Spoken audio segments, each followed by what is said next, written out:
We all love fairy tales. And the 2022 Qatar World Cup was exactly that. The perfect fairy tale, scripted and packaged by FIFA for television.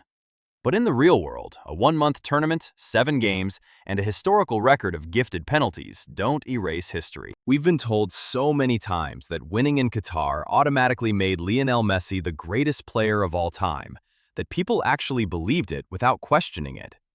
Today, I'm going to get canceled. Today, the comments are going to be filled with insults. But today, we are going to dismantle the biggest marketing campaign in sports history using facts, context, and memory. If you think Messi is the GOAT just for lifting that cup, you've been lied to. Stick around, because the mainstream media doesn't dare to tell you the arguments you're going to hear today. To understand this flawed argument, we have to travel back a few years. Remember the 2000s and 10s? For years, when Messi failed time and time again with the Argentine national team, his defenders and the global press sold us a narrative. The World Cup doesn't matter anymore. Club football is superior. Winning the Champions League is much harder than a World Cup because the best of the best are there. But oh, surprise! As soon as Messi finally wins the World Cup on his 5th attempt, the rules of the game changed. Suddenly, the Champions League doesn't matter anymore. Suddenly, the World Cup is the only valid metric to measure greatness. It's a spectacular double standard. If the World Cup is the ultimate tournament that defines the best in history, then we have to talk about math, and the math does not favor the Argentine. If the golden rule to be the greatest of all time, the famous GOAT, is winning a World Cup, then the discussion ended over 50 years ago. His name is Edson Arantes do Nascimento, Pelé. Pelé didn't win 1 World Cup, he won 3. And he won his first at 17 years old, scoring 2 goals in the final. If the main argument from the Messi stands is that Qatar 2022 elevated him above everyone else, why do they magically ignore that Pelé has triple the success in that exact same tournament? If 1 World Cup makes you the best, 3 World Cups make you an unreachable god.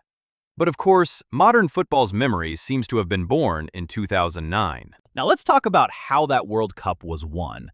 And this is where it's going to hurt a lot of people. Argentina broke a historical record in Qatar. They were awarded 5 penalties in 7 games. No champion team in the entire history of the World Cups had ever had so many shots from the penalty spot. Messi had a great tournament, yes, but out of his 7 goals, 4 were penalties. They were awarded highly debatable penalties against Saudi Arabia, against Poland, which he missed himself, against the Netherlands, against Croatia, and against France. I'm not saying it was rigged, or maybe it was. I'll leave that to you in the comments.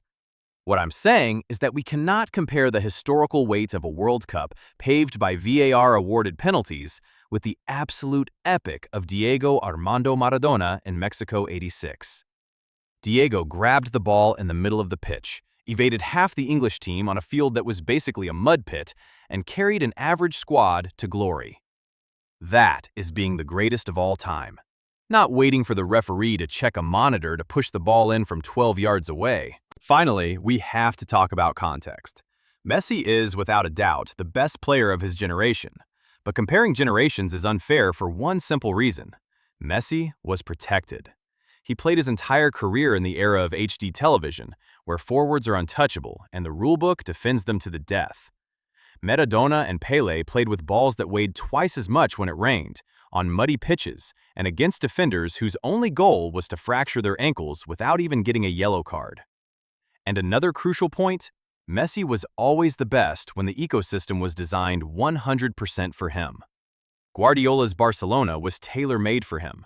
Scaloni's national team was built exclusively for him to shine. But what happened when Messi had to leave his comfort zone?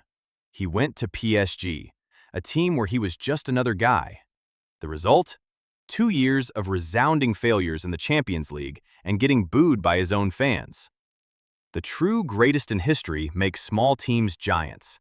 They don't need a giant team working for them. Let's face it, Lionel Messi is an absolute legend of this sport.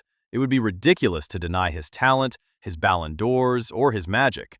But to say he is the undisputed greatest of all time just because he won a penalty-ridden World Cup in the twilight of his career is disrespecting the very history of football.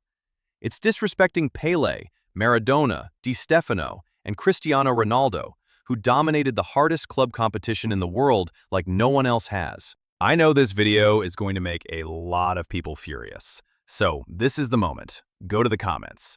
If you think I'm lying, debunk my arguments. Explain to me why 5 penalties in 2022 are worth more than Pelé's 3 World Cups. I'll be reading and replying to the best and the worst. If you have the courage to debate respectfully, subscribe to the channel and drop a like. See you in the next video. If I survive the comments on this one. Peace.